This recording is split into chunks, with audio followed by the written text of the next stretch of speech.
All right, we ready to go on the record here? Yes, Your Honor.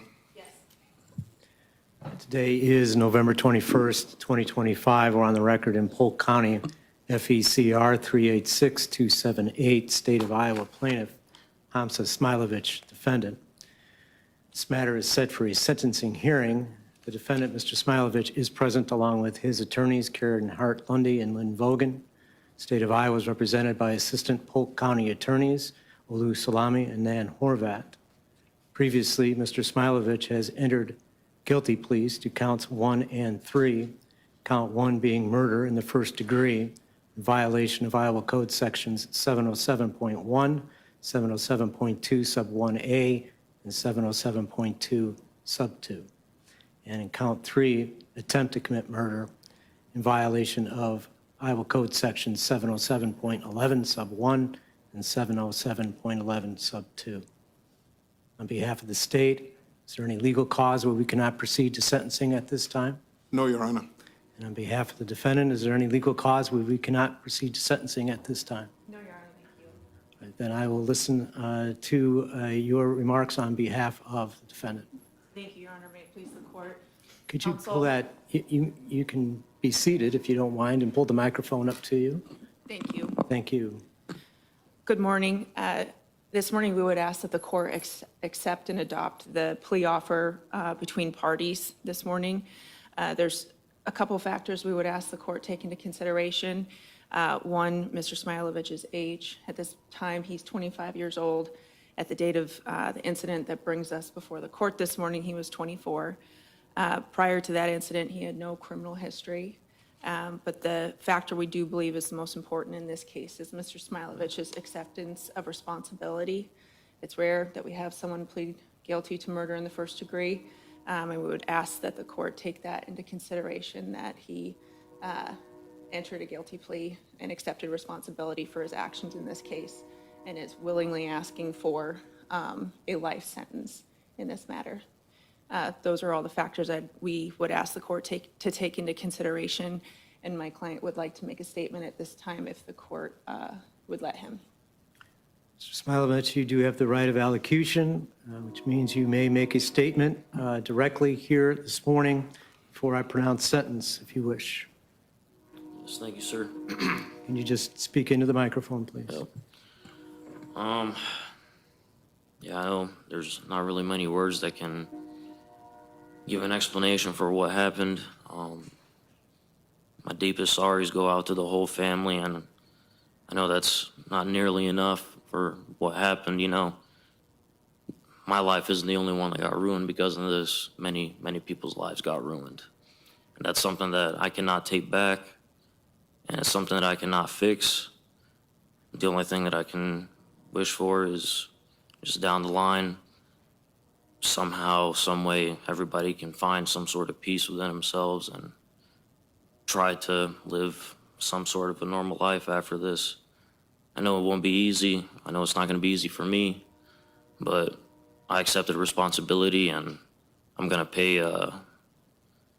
the punishment for what I did, and that's going to be with my life. So I'm taking responsibility for that, and whatever things come across my way, I'll be prepared to deal with them. So, like I said, I'm very sorry, and no, it doesn't take away what happened, but that's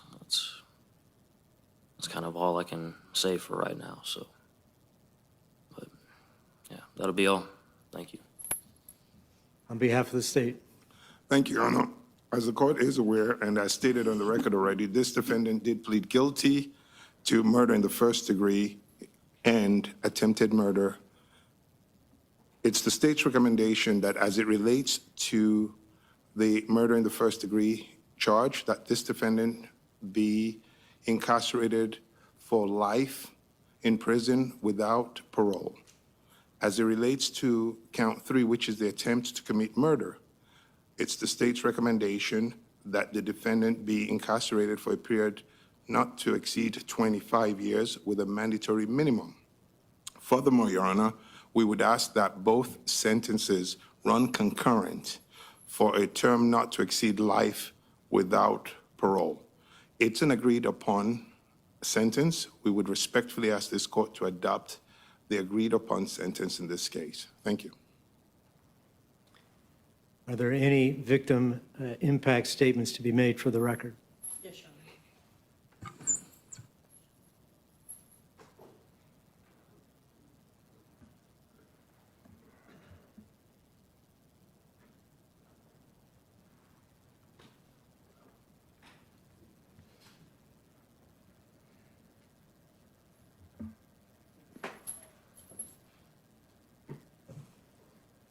Okay, just scooch up to the microphone. Ooh, excuse me. Can you state your full name for the record and explain to the judge how you're related to all of the people who are victims in this crime? Okay? My name is Jasmine Robison. My mother was Ruth Robison. My father is Tony Robison, sister Chase Robison, grandparents Kathy and Bob Wolk. And Jasmine, did you prepare a victim impact statement for the court? Yes, I did. Could you give that to the judge, please? Yeah.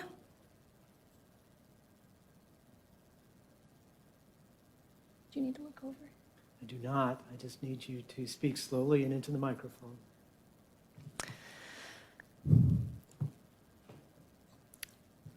Hamza, you never listened to anything I ever said, and I don't believe that's changed at all. So I'll take a moment to thank the people who do care. I'd like to say thank you to Officer Homeister, who went above and beyond his duties on the night of November 1st, 2024. From the moment he made contact with us in the parking lot, he went the extra mile and then some, from taking us to the station, to taking my dog to where I was staying and making sure he was safe and secure, to informing and picking up my little brother, and finally arriving at the hospital.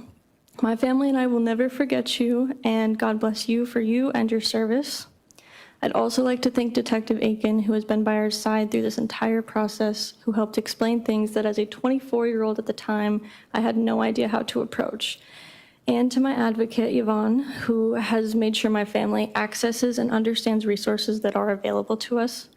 And a thank you to all the judges and prosecutors who made sure my family was safe and secure by putting him away, and that we were able to see a type of justice. Now, Hamza, I will never and still don't have anything to say to you. All the times I begged you to stop hitting me were ignored. I gave you more chances than I will ever fathom. When you nearly strangled me to death on the night of October 30th, it was my final straw. I left you the morning of the 31st, and you still chose to remain delusional and believe that after that, and years of abuse prior, that I would somehow want to stay with you and give you yet another chance. My mother was so incredibly proud of me for having the bravery to finally leave you. My family felt like strangers to me after returning home on the 31st, which is an inexplainable feeling. You didn't allow me to attend any family dinners or holidays. You were always scared I would tell them about the abuse, but the funny thing is that I never did. They knew nothing until the day of the 31st. You are stupid, but like I said, you never listened to me. You isolated me entirely and hid my phone from me consistently, which prevented me from knowing even a single thing going on in their lives.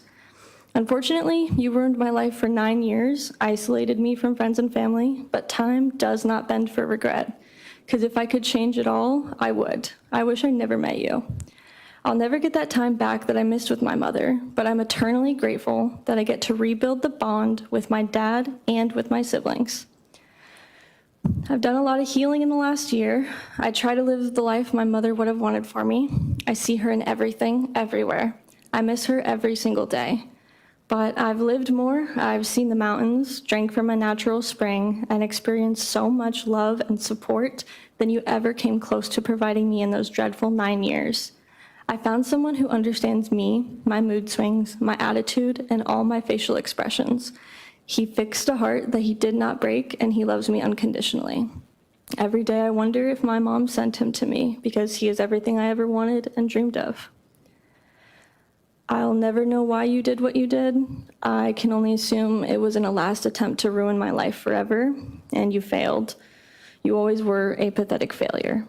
The only person's life you ruined that day was your own. You disgraced your mother, father, your brothers, and anyone who called you friend. You are a worthless human being who only ever cared about yourself. And still, even locked up, you're still asking everyone else for money because you are still a fucking loser. In the entire 9 years you were together with me, you were never once sober. You could have done right by me, and you didn't. That's yours to live with, not mine anymore.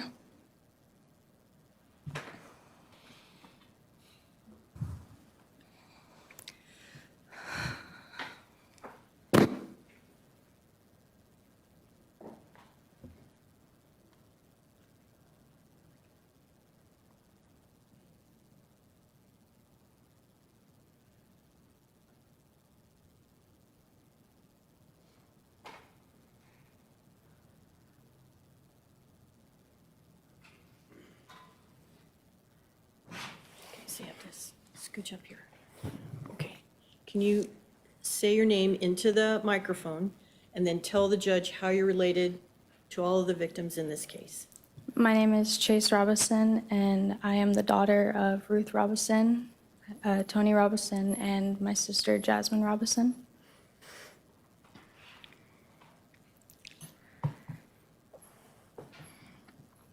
Do I just start now? Speak slowly and into the microphone. I speak today because my mother cannot, and every word I say is a reminder that her memory is stronger than the man that killed her will ever be. His actions will define him, his family name with shame. But my mother, Ruth Robison, her legacy will be defined by honor. She gave her life protecting Jasmine, and she did so without hesitation. My mother was love, she was strength, she was sacrificed in its purest form. She deserved the life that you stole from her. And to add to the devastation that you caused are the years that you spent pulling Jasmine away from us. Years where we watched helplessly as you isolated her, closing her off from the very people who loved her the most. We felt her slipping from us piece by piece because of the control you held over her. We lived in silence, in fear, and in worry. And even still, through all that, my mother never stopped trying. She never stopped loving her daughter, even when you had cut every single thread that connected her to us. And yet you will never escape the truth that you ended a life so far above your own. You took from this world someone filled with purpose, compassion, and courage. These are qualities that you will never understand, let alone possess. The emptiness is yours to live with. I am here today because you hated a woman who could stand her ground and speak her truth, not to bow to your control. You tried to silence her, but her memory is louder than your cruelty will ever be. Her voice echoes in every person in this room who loved her, and that's a voice that you will never be able to silence. There is no mercy in the truth. I stand here today only for her, to honor the women that you could never break, not even in death.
Okay. Can you say your name into the microphone and tell the judge how you're involved in this case? Oh, okay. Right? And use the microphone, okay? Your Honor, my name is Tony Ray Robison III. And I have more of a poem, I guess, than actually anything else. I think we should really spend time and think about this beautiful woman that we all knew and cherished at one time in our lives. Well, first of all, too, thanks for the crew, you guys, the police officers, the medics, and the ER staff that took me in and Alpha SEAL 6 team who picked me up from the chopper and took me to the hospital. I appreciate those guys too. Thumbs up. I believe his name was Josiah, if I remember it right. Just something that happened. And this is called My Yellow Rose Forever in Bloom, is what this is called. Written by Chase Robison. It's a poem for Ruth. I do apologize too if I break down a little bit. Ruth, my beautiful yellow rose.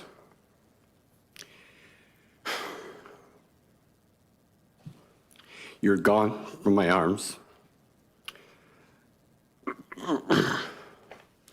but never for a moment from my life. A heart to open the world like a blooming rose. A heart that always reaches out naturally as a flower would turn up to the sun. And even now, a warmth follows me, quiet but steadily. A glow that refuses to fade. Your love blossoms all around me. Our children, a living garden of your memory. Every laugh, every gentle act is proof you're still here, living, growing. Through them, my yellow, beautiful rose. Once a symbol of my love, now your eternal sign.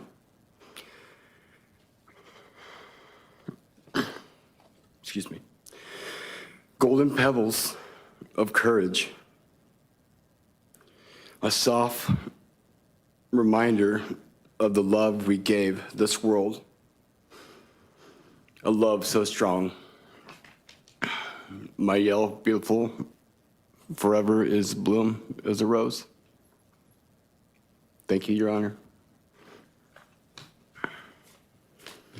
And that's all I have to say. Make it up? Nay. Thank you. Up. Come. Come on, let's go. Good boy. Come on, let's see forward.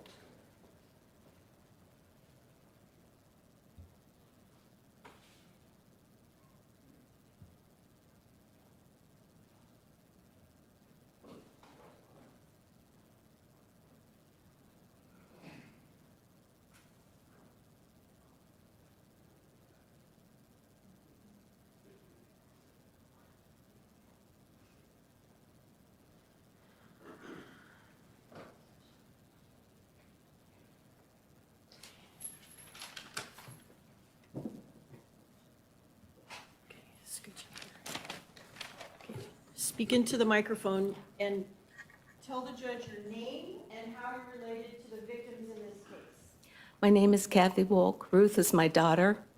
Tony's my son-in-law. Jasmine and Chase are my granddaughters. Hamza, all the times you were mentally, physically, and verbally abusing Jasmine, you were nothing but a bully, a coward, scum of the earth. Then, on the evening of November 1st, with all the evil in you, you again went, excuse me, after Jasmine. Then you turned your gun on Tony and Ruth. You killed Ruth. You critically injured Tony. People say you should die for what you did, but no, I want you to live a very long life, knowing every day the reason you are behind bars.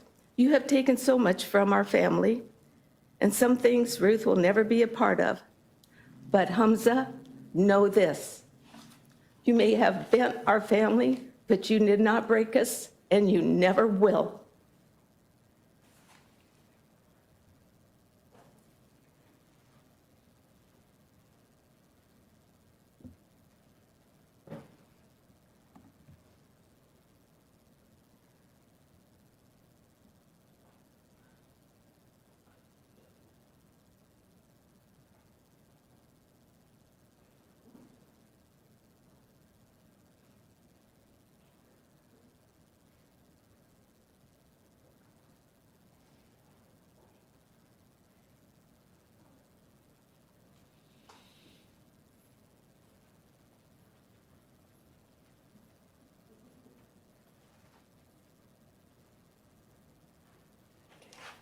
Scooch you out here. Okay. Okay, would you state your name into the microphone and tell the judge how you're related to the victims in this case? Robert Wolk, father of Ruth, grandfather of Chase, Jasmine, Hudson, and Tony. Ever since the date of November 1st, 2024 at 5:21, all of our lives were changed forever due to Ruth being killed. All of the holidays, birthdays, special occasions are not the same. Everything has had to change to a new normal. I can no longer call out to our daughter to talk to her, give her a hug, praise her. Ruth totally loved Christmas time. Our family has supported each other to get through the grief that we all feel. We were bent by Hamza, but we did not break our family. I hope you, Hamza, will realize what you have done and think of it every day. Thank you.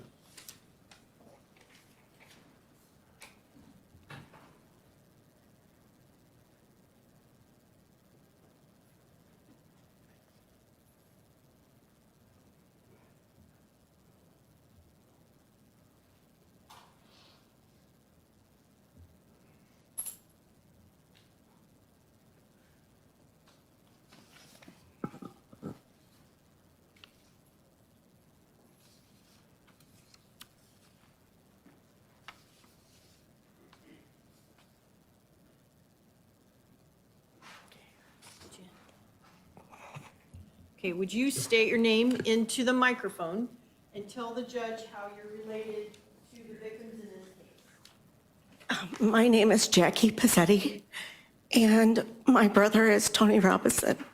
My beautiful sister-in-law was Ruth, and Chase and Jasmine, and my nephew Hudson. I live in northern Iowa, and this has been unlike any other experience I have ever experienced in my life. The closest thing I've had to compare it to is 9/11. That day changed us all, just like this day changed us all. Hearing my niece and the words that she said that morning shook me to the core. I was physically shaking. My son and I drove as fast as we could to Methodist to be with our family. I have had horrible survivor's guilt and horrible anxiety when it is time for me, or when it is time for me to head home, especially if it is when I'm with my loved ones.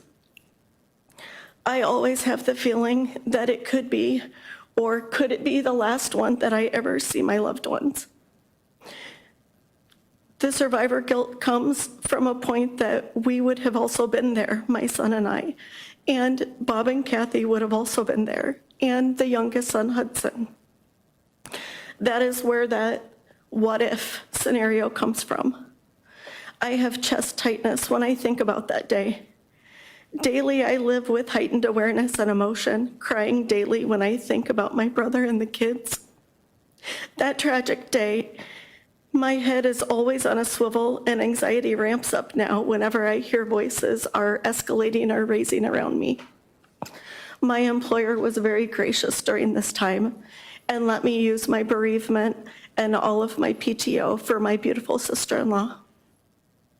She was it for my brother and was the best mom for those kids. My son and I stayed at the hospital through the entire time my brother was there.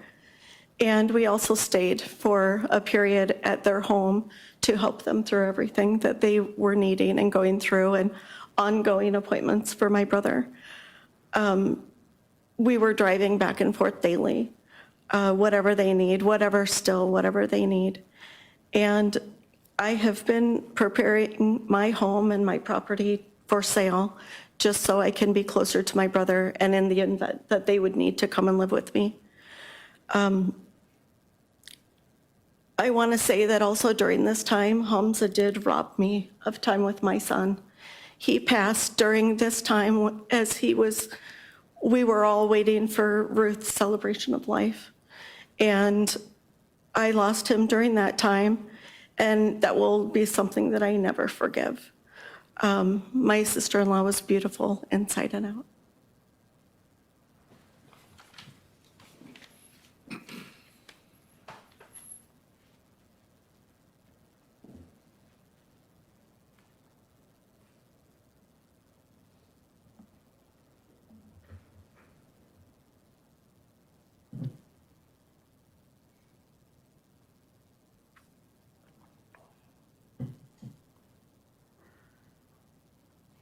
Thank you, Your Honor. There are no other victim impact statements.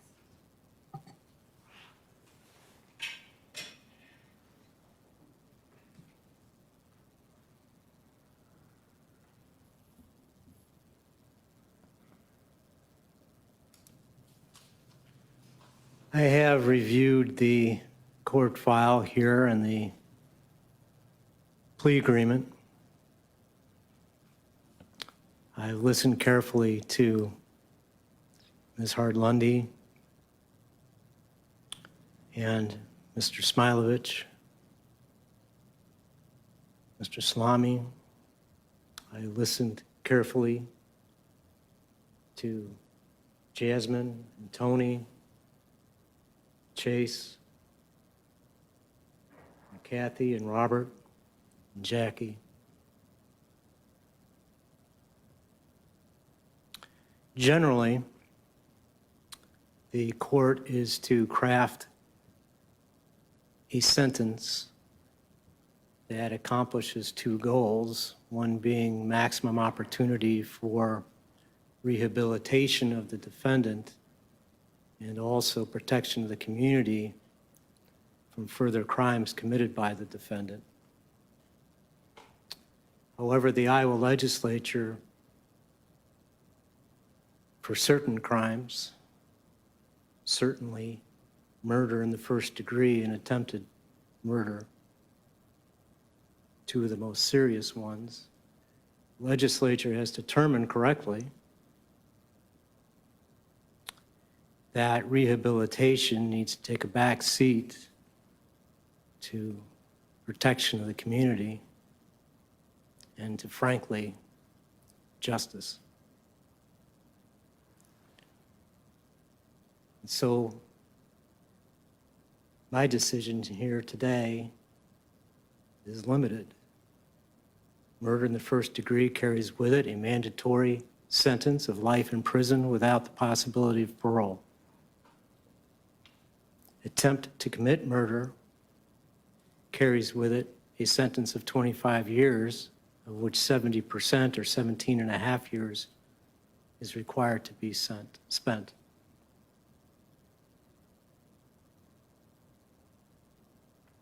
My only decision is a largely and likely symbolic one as to whether to run those sentences consecutively or concurrently, either one after the other or both at the same time.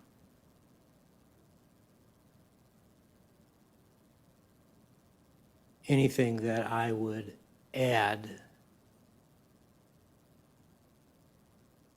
to what we've all just heard from family would be useless on my part.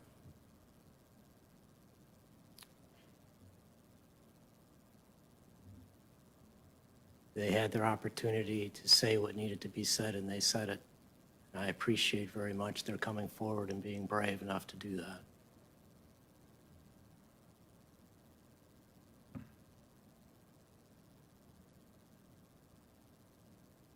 I have considered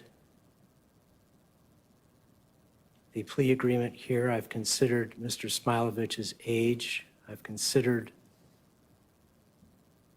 that he has, by pleading guilty to murder in the first degree and to attempted murder, that he has taken responsibility. for these acts.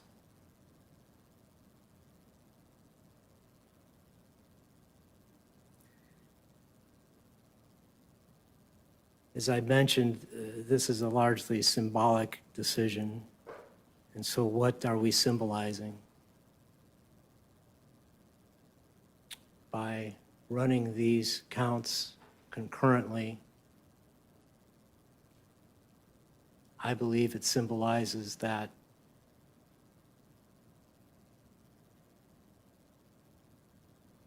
the unsuccessful attempt to commit murder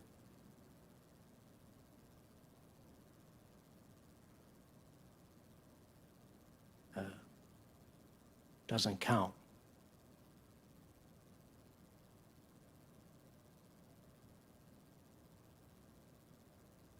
These were two separate and distinct acts, two separate and distinct attempts to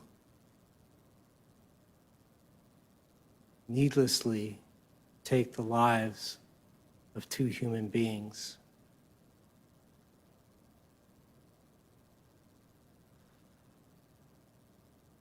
It's not just Ruth's death that has shaken this family to its core. It's what's happened to Tony as well, who even perhaps more cruelly will have to live, hopefully, a long life, but always having to remember.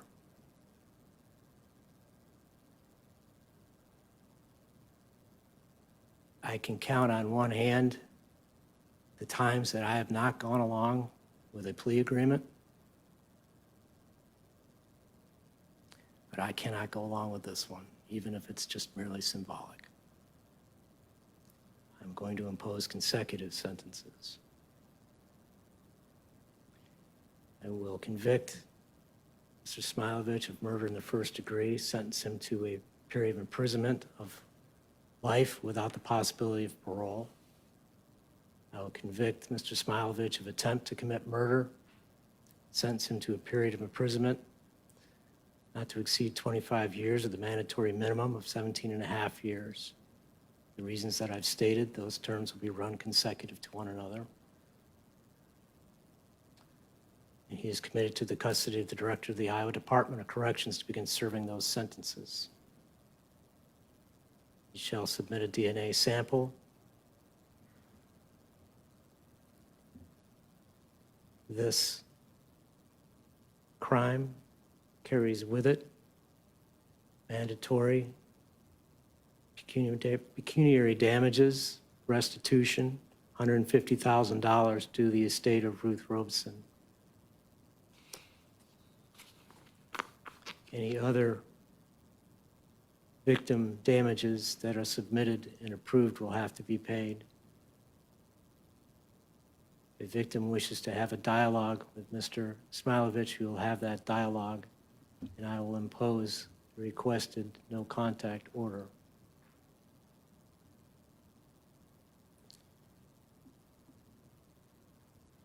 In addition to any restitution that's ordered, there is also Category B restitution, Mr. Smajlovic, which includes court costs and any costs of court-appointed legal fees and some victim reimbursement programs. You have the right to request the court to determine your reasonable ability to pay those items. You have to file an application with the court within 30 days.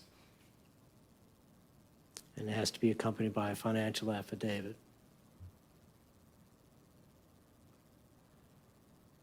Pursuant to the plea agreement, I will dismiss the remaining counts of the trial information.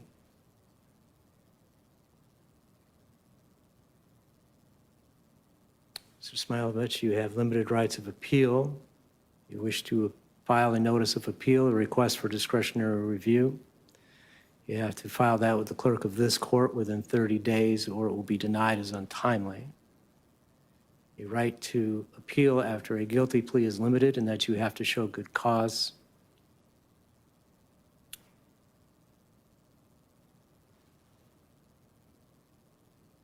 The Iowa Code provides what cause may be necessary after a guilty plea to murder in the first degree. Also, any discretionary review is limited by the Iowa Code. Copy of any notice of appeal would have to be served on the Iowa Attorney General.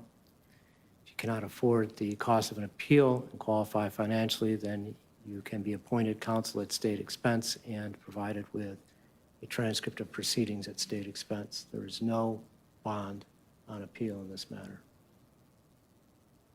On behalf of the state, is there anything that I've neglected to cover here this morning? May we have a second, Judge?